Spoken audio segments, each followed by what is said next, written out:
We're live on Facebook. Are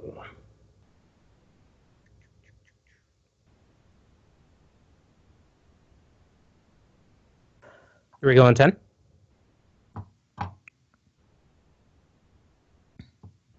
Five and five.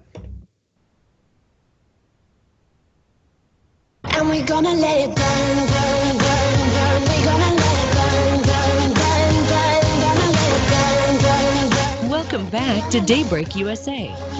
Hey, welcome back indeed. Chris Barnes joining me. We've got some a little more serious news, but then we have those lighter topics like the spoon that electronically sweetens your food, the tiny drone that can run around inside your body and see if there's something wrong with you, and then no more humans is the headline. Factory deploys 40,000 robots to replace people, and it's interesting why they're doing it. Hi, Chris.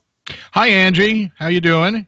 Not bad. So this is a cheese thief, but how do you steal $160,000 worth of cheese? Yeah, he's a cheese thief. That's what he is. He's a New Jersey man, an alleged cheese thief. Yes, allegedly. Yeah. But in any case, yeah, this New Jersey guy's been charged with stealing more than $160,000 worth of Jamaican cheese. I didn't even know Jamaica was big on cheese. You know, Damascus. You saw the guys; they're so shredded there. The men. I mean, I don't mean to be staring, but we were at an inner tube deal on the river, and all the guys that were working with us were shredded, so muscular. And shredded shredded like cheese. No, they're lean. They do not eat a lot of cheese. So anyway, go ahead.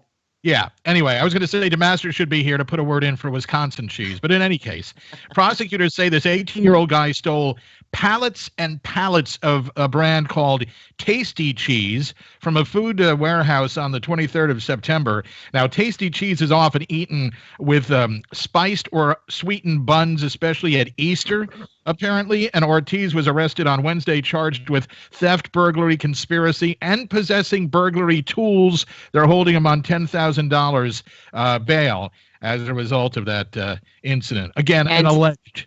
Yes, and an illegal possession of a canned processed cheese, which I don't like the cheese that comes out of a can that you squirt on things. It's really gross. Yeah, it's not really cheese anyway. Anything that says it's a cheese product or cheese food. Cheese. Yeah, cheese food.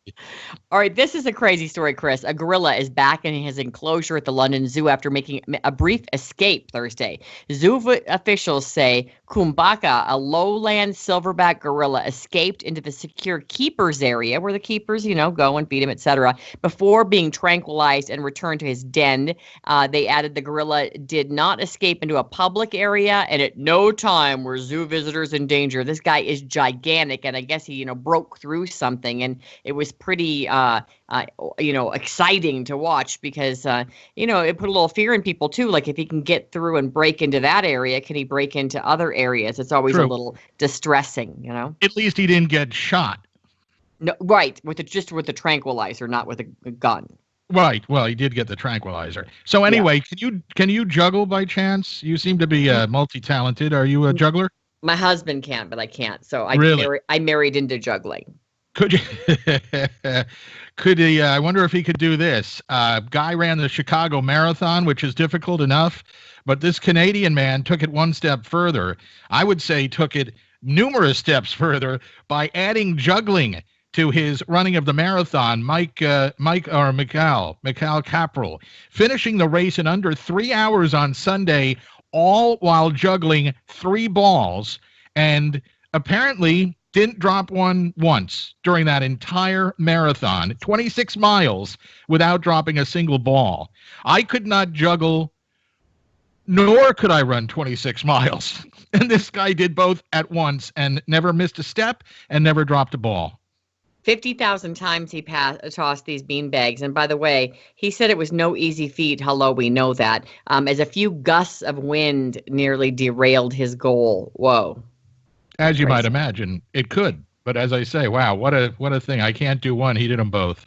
All right, so a new survey, I want to ask you about this, shows that 7% of voters, 7%, this is a pretty big number for what I'm going to tell you, have ended a friendship because of this year's presidential race. But one psychologist recommends you talk it out before you break off the friendship. So let's hear from Dr. Frida Birnbaum, shall we? We have to be able to talk about what we're thinking about because it's going to get in the way. Because if you know your friend is not voting for the same person or supporting the same person. There's an undertone, there's an undercurrent going on anyway. You may as well speak about it.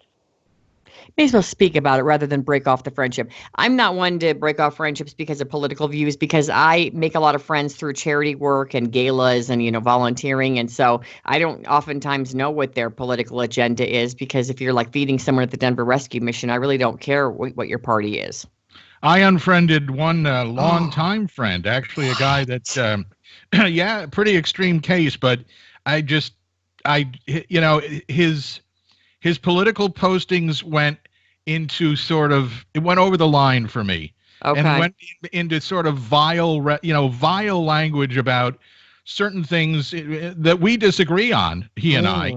But he kind of basically essentially said that if anybody didn't agree with him, he said vile things about them. So I was like, I'm your lifelong pal. Are you aware that I hold that opinion? So I didn't even take it up, but I just unfriended him. I don't think he's even noticed. Yeah, he hasn't even noticed. It's been 3 weeks. He will eventually when he needs you. All right, what about the tiny drone inside the body? I want to get to this one. I love the headline, finds the need to say tiny drone, as if you're going to put a big drone inside your body. Right, but in any case, they're developing this out in Pittsburgh at the University of Pittsburgh Swanson School of Engineering. They've gotten a grant so they can develop what would be a tiny, now you've got me doing it, a drone, obviously tiny, that would be introduced into the bloodstream and would be able to send back information back to the doctors to determine problems going on with you, to deliver drugs in some cases to a specific part of your body.